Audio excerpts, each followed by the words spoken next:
Assalamualaikum warahmatullahi wabarakatuh. Waalaikumsalam warahmatullahi wabarakatuh.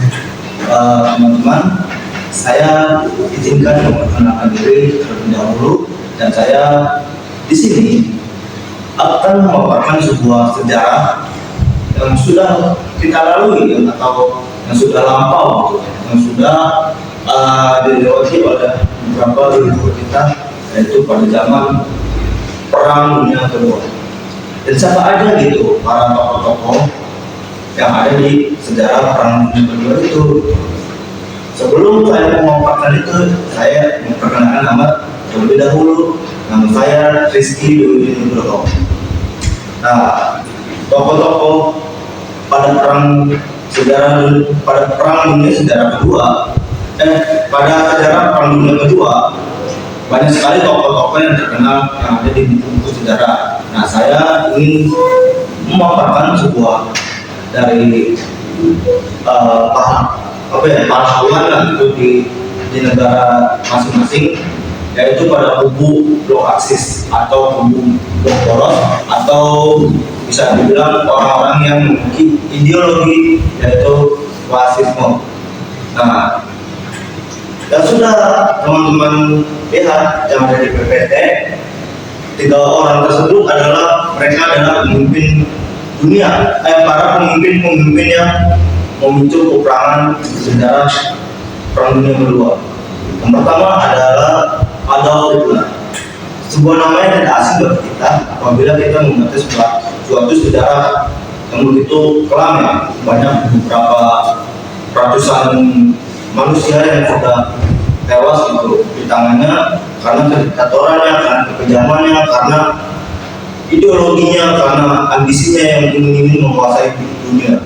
Nah, yang kedua adalah Benito Mussolini, yaitu seorang perdana menteri dari Italia. Beliau juga orang yang kejam, tetapi kekejaman itu tidak selevel dengan Adolf Hitler maupun raja dari Jepang, sang cahaya Asia, yaitu Raja Hirohito. Pada pemimpin Italia ini, orangnya cukup tegas, berambisi dan berwibawa. Pada foto ketiga,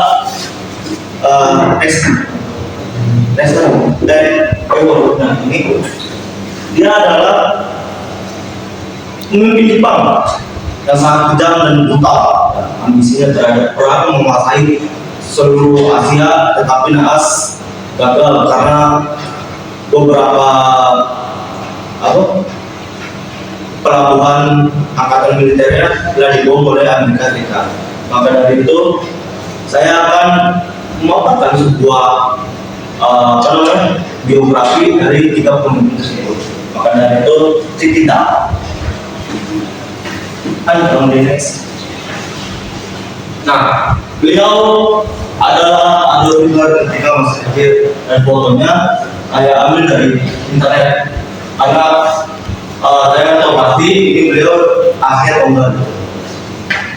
Adolf Hitler lahir tanggal 20 April 1889, Brunel, Australia, meninggal 30 April 1945, Berlin, Jerman.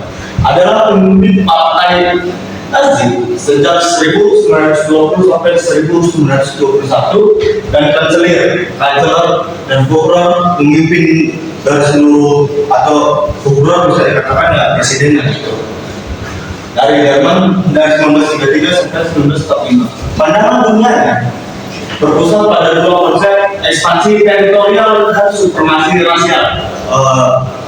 Beberapa orang yang kejam gitu ya. Ya, sebelum saya katakan, dia tuh benar-benar pengen menguasai dunia banget gitu, karena ambisinya, karena pada saat itu Jerman, ya, rakyat Jerman pada kena mental karena perang dunia pertama mereka kalah telak, ya, karena ada namanya perjanjian Versailles. Maka dari itu beliau mengakali bagaimana perjanjian Versailles itu tidak dibayarkan, dan beliau membuat propaganda kepada masyarakat Jerman bahwasanya negara kita tertua, Jerman ya maksudnya, negara Jerman itu kuat. Maka dari itu konsepnya ini ekspansi teritorial dan supremasi rasial. Nah, supremasi rasial ini dari Partai Nazi yang begitu kejam, teman-teman. Kejam banget lah. Pokoknya dibawa habis orang yang bisa dikatakan non Arya, suatu golongan yang diimpikan oleh beliau itu awalnya semacam kayak kita nih bisa dibawa habis oleh beliau karena kita nggak termasuk dari golongan tersebut. Makanya supremasi rasial.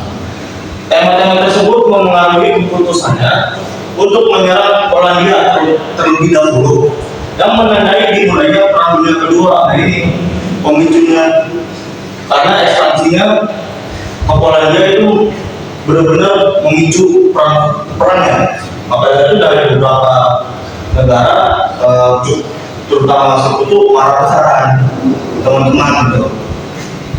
Karena zaman ibadah beliau yang mulai ya gua bantai gitu kan ibaratnya itu. Nah, menandai dimulainya Perang Dunia Kedua serta pembunuhan sistematis terhadap 6 juta orang Yahudi dan jutaan orang lainnya selama Holocaust.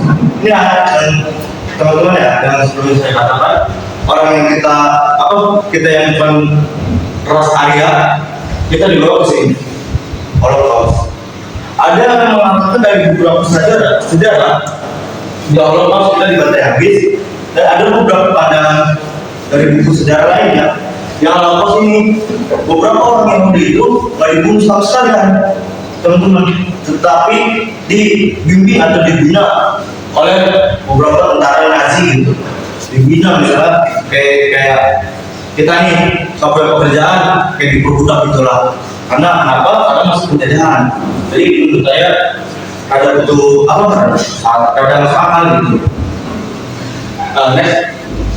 Next bro.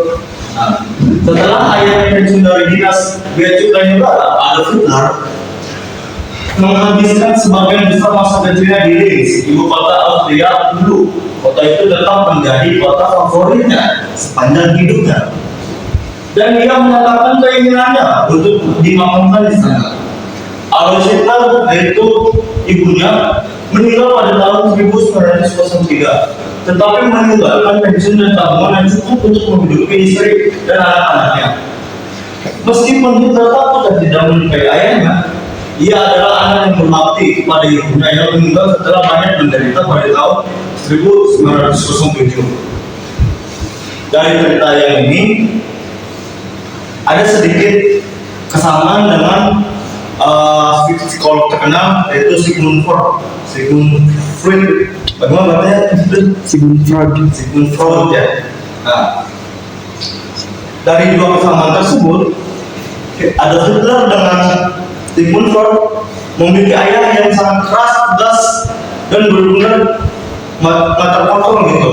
Saat ketika emosi, Hitler atau Sigmund Freud benar main pusing, entah itu dipukul, entah itu saya tidak tahu lah gitu.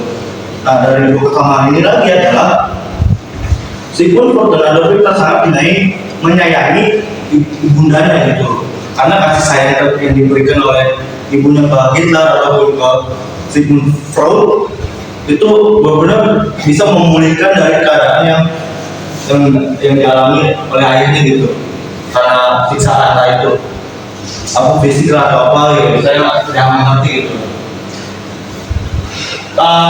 Catatan di sekolah atau pendidikan, Hitler tidak pernah melanjutkan pendidikan lebih dari sekolah menengah. Setelah meninggalkan sekolah, ia mengunjungi Wina, kemudian kembali ke Linz, di mana ia bermimpi menjadi seorang seniman. Kemudian ia menggunakan uang satu kecil yang terus dia peroleh dari menggambar untuk menghidupi dirinya di Wina. Ia ingin belajar seni, yang mana ia memiliki beberapa bakat. Tetapi ia 2 kali gagal mendapatkan tempat yang akan di seni rupa. Selama beberapa tahun, ia menjalani kehidupan yang sepi dan terisolasi, mencari nafkah dan tidak pasti dengan melalui satu posisian, serta berpindah-pindah dari satu yang tidak pas penginapan untuk penginapan lainnya. Kita sudah menunjukkan ciri-ciri menjadi ciri khas kehidupannya di kemudian hari. Kesepian dan sudah tertutup gaya hidup bohemian dalam kehidupan sehari-hari serta kebencian terhadap kosmopolitanisme dan karakter multinasionalisme. Dan itu teman-teman Hitler sangat menyukai namanya seni, apalagi seni lukis gitu ya. Tetapi ada satu karyanya, seni lukisnya itu dia tidak lolos masuk ke perguruan tinggi. Maka dari itu ia ditolak masuk ke perguruan tinggi yang berbasis seni gitu. Maka dari itu Hitler sangat kecewa dan marah dengan ambisinya karena tertolak gitu. Dan juga ya, ada beberapa sejarah yang mengatakan bahwasanya Adolf Hitler ini memiliki adik. Adik laki-lakinya itu meninggal di usia dini ya, atau usia masih kecil atau balita. Dan itu menjadi dia menjadi tertutup gitu, karena adik yang dia sayangi telah tiada gitu, kayak namanya gitu lah. Motivasi dia untuk menjalani hidup pun kayak suka-suka dia gitu, kayak air mengalir gitu. Dan itu ada rasa hal yang tidak bisa diekspresikan oleh kita sendiri gitu. Rasanya kehilangan itu benar-benar menyakitkan bagi beliau gitu. Lanjut. Pada tahun 1913 Hitler pindah ke Munich, Jerman, setelah menjalani seleksi dinas militer Austria pada Februari 1914. Ia dinyatakan tidak layak karena kurang kekuatan fisik. Tapi ketika Perang Dunia Pertama pecah, ia mengajukan petisi kepada Raja Bavaria Maus III agar diizinkan untuk bertugas. Dan sehari setelah mengajukan permintaan tersebut, ia diberitahu bahwa ia diizinkan akan bergabung dengan resimen infanteri cadangan Bavaria ke-16. Setelah sekitar 8 minggu pelatihan, Hitler dikenakan pada Oktober 1914 ke Belgia, di mana ia berpartisipasi dalam pertempuran di Ypres. Saya nggak tahu berarti bagaimana. Ia bertugas sepanjang perang, terluka pada Oktober 1919 dan terkena gas beracun 2 tahun kemudian di dekat Ypres. Ypres. Ia dirawat di rumah sakit ketika konflik terakhir. Namun perang ini terus berada di garis depan sebagai kurir markas besar. Kurir itu kayak membawa pesan, ya, entah membawa pesan bisa dari lapangan ke markas gitu, sebelum membawa pesan. Perannya dalam aksi dihargai dengan salib besi kelas 2 pada Desember 1914. Salibnya itu kalau kita searching itu kayak salib Nazi. Teman-teman bisa searching lah salib Nazi itu kayak bagaimana. Pada Agustus 1918, ia menyambut peran dengan antusias sebagai sebuah keagamaan besar dari frustasi dan ketidakberdayaan kehidupan sipil. Ia merasa disiplin dan persahabatan, memuaskan dan keyakinannya akan kebijakan proyek perang semakin teguh. Bahwasanya Adolf Hitler sebelum menjadi seorang diktator yang sangat kejam dan brutal, beliau adalah seorang tentara yang berpangkat rendah dan kopral. Itu kalau di kita Tamtama.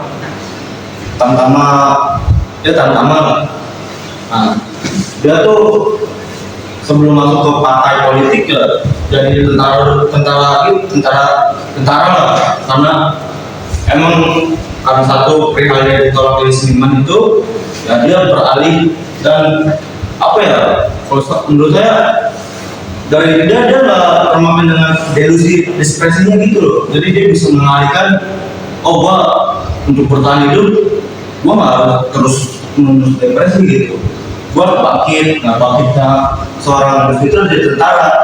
Baru perang pertama satu gacor, menurut saya kacau gitu, meluap biar nggak terlalu depresi dan tentara. Apalagi perang dunia pertama itu chaosnya, kacaunya, teman-teman bisa searching lah bagaimana kacaunya perang dunia satu.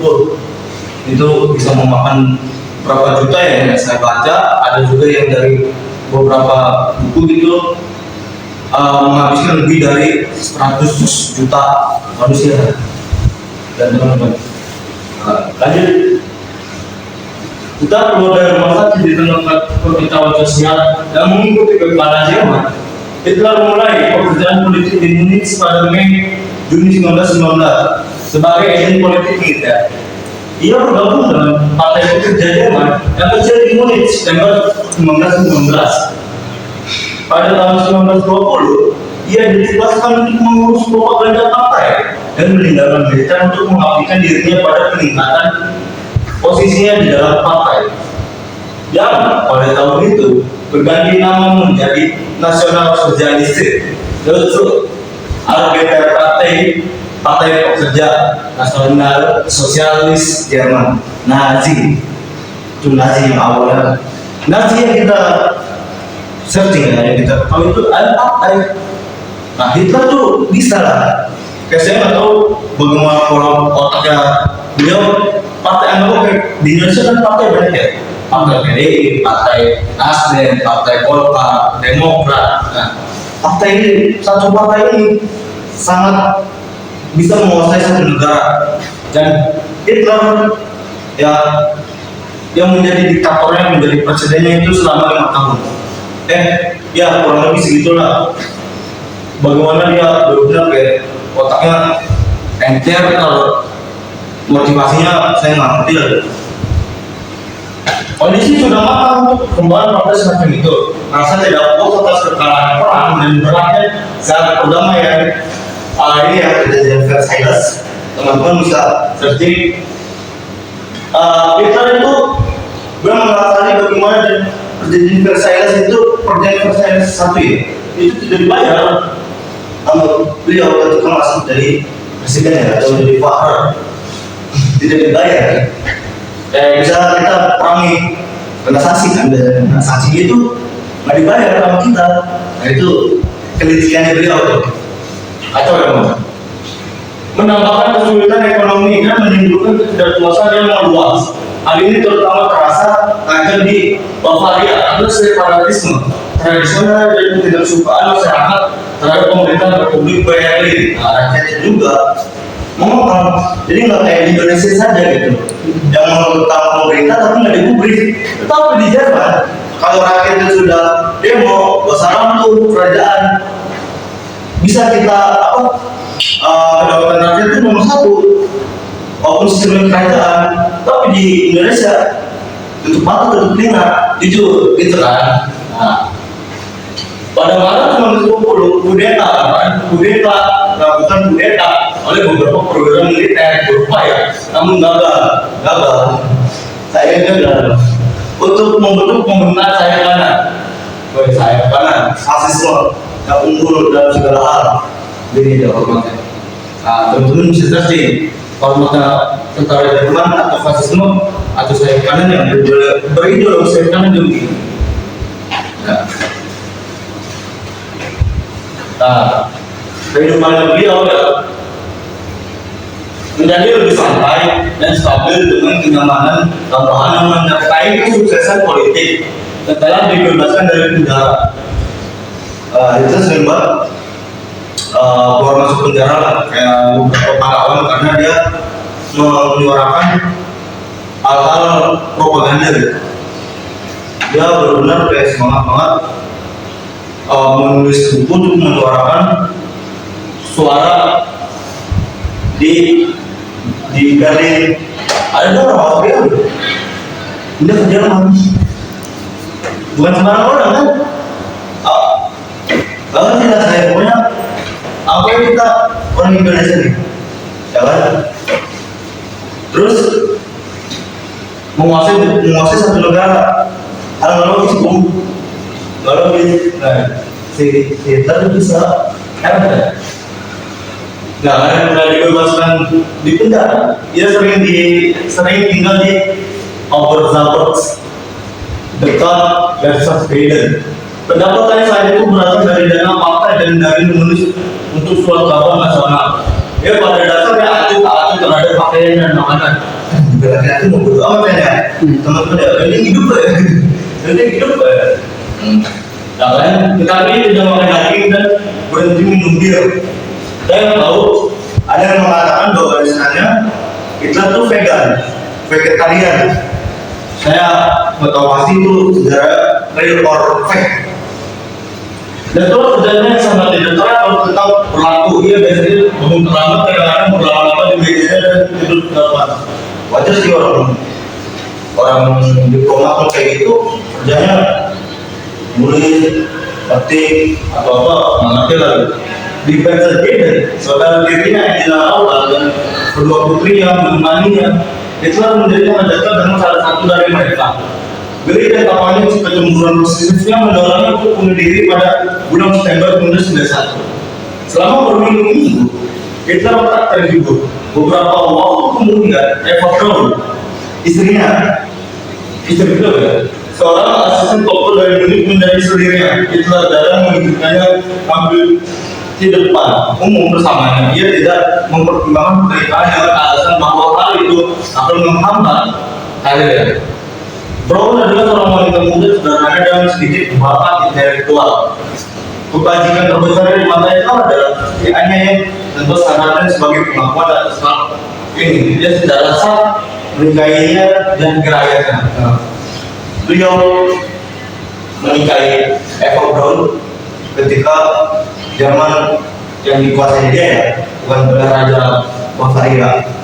Pokoknya benar-benar Jerman itu kalau mutlak ya, atau alam gitu kan, negara yang bingung ini kan Eva Braun itu ya loh sejabat itu lagi kisah cintanya.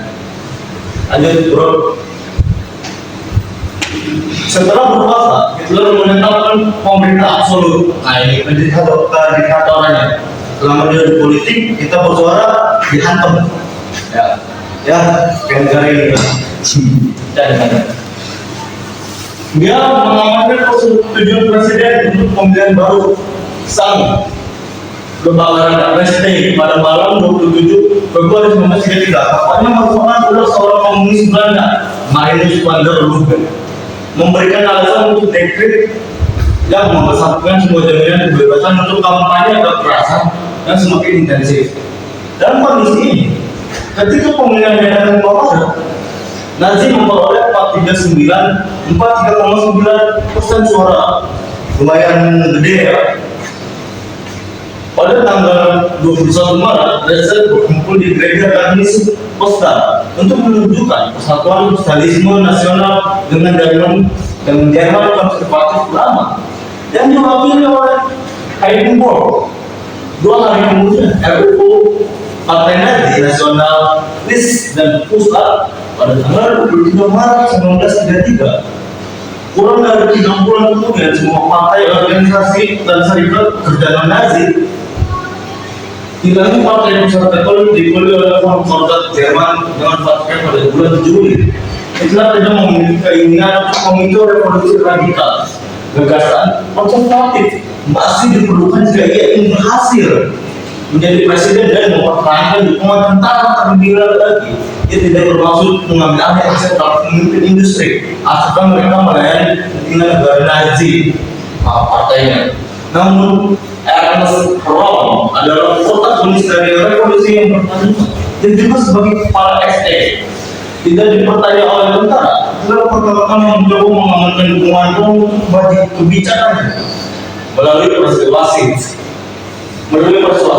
Hermann Göring dan Heinrich Himmler sangat ingin menyingkirkan Röhm, tapi Hitler ragu hingga saat terakhir. Akhirnya pada 29 Juli 1944 ia mengambil keputusan pada malam pisau panjang Röhm dan datangnya Edmund Heinz dieksekusi tanpa pengadilan bersama dengan Gregor Strasser, Kurt von Strasser dan lain-lain. Dia itu emang agak licik Hitler. Jadi dia baru kayak mengambil kursi sebagai presiden. Hal yang pertama dia lakukan adalah membujuk tentara dan mempertahankan dukungan tentara. Itu yang paling dicikir dari dia gitu, menguasai dari beberapa segmen. Yang pertama ada tentara yang dibujuk dulu. Ketika sudah berhasil baru dia bisa melakukan hal-hal selanjutnya gitu, langkah-langkah selanjutnya. Lanjut bro. Ini pas di perang, strategi perang Jerman diadopsi oleh Hitler sejak awal. Ketika kampanye yang sukses melawan Polandia, gagal menghapuskan kesepakatan damai yang diinginkan dengan Inggris yang memerintahkan tentara untuk bersiap melakukan serangan langsung di barat. Cuaca buruk membuat beberapa jenderal yang enggan menunda serangan ke barat. Hal ini menyebabkan dua perubahan besar dalam perencanaan. Yang pertama adalah perencanaan untuk mencegah konflik kehadiran Inggris di Norwegia dengan menunjuknya negara itu dan Denmark pada bulan April 1940. Hitler menaruh minat pribadi yang khusus pada operasi berani ini. Sejak saat itu, campur tangannya dalam detail operasi militer semakin meningkat. Yang kedua adalah adopsi penting Hitler terhadap jenderal rencana Ernst Manstein untuk melakukan serangan melalui Ardennes yang dimulai pada tanggal 10 Mei. Alih-alih lebih jauh ke utara, ini adalah keberhasilan yang brilian dan mengejutkan. Tentara Jerman mencapai pelabuhan di selat Inggris yang tidak dapat mereka capai selama Perang Dunia Pertama. Dalam 10 hari, Belanda menyerah setelah 4 hari dengan Belgia. Setelah 15 hari, Hitler menahan Jenderal Tank Gerd von Rundstedt bergerak ke selatan April, sehingga memungkinkan Inggris untuk mengevakuasi sebagian besar pasukannya. Tetapi kampanye barat secara keseluruhan sangat sukses. Pada tanggal 10 Juni, Italia memasuki perang di pihak Jerman dan pihak Italia yang dipimpin oleh Mussolini Benito dan disebutnya beliau menjadi sebetulnya Pak Kota di Jerman. Pada tanggal 22 Juni, Hitler menandatangani senjata yang penuh kemenangan dalam Prancis dilokasi senjata tahun 1914. Pada dasarnya, Jerman itu tidak bisa mengambil Inggris, nggak bisa nyerang sama sekali di kerajaan Inggris atau negara Inggris, karena mereka kuat, entah itu dari armada lautnya, entah itu dari geopolitiknya, entah itu dari militernya. Inggris itu kuat banget, susah sama sekali dibol oleh Hitler. Maka dari itu, ketika Hitler menginvasi beberapa Eropa, terutama Polandia ataupun Belgia ataupun Belanda, itu sangat mudah. Beberapa hari udah langsung didepak gitu. Belanda didepak oleh Jerman selama 4 hari. Maka dari itu beberapa militer ya dan sempat terang ketika pada perang ini yang tentara di Indonesia atau di Nusantara di Belanda itu sangat dikirim lagi ke Belanda karena Belanda itu diserang. Selama Belanda diserang, Ratu namanya Ratu yang memimpin Belanda ini kabur ke Inggris. Itu supaya apa? Supaya dalam rencananya kita itu menyandra Ratu Belanda ini untuk melakukan senjata-senjata, karena artinya bukan senjata-senjata kayak apa ya? Di budaya itu apa sih bahasanya? Lupa ya. Kayak di budaya gitu. Lanjut bro.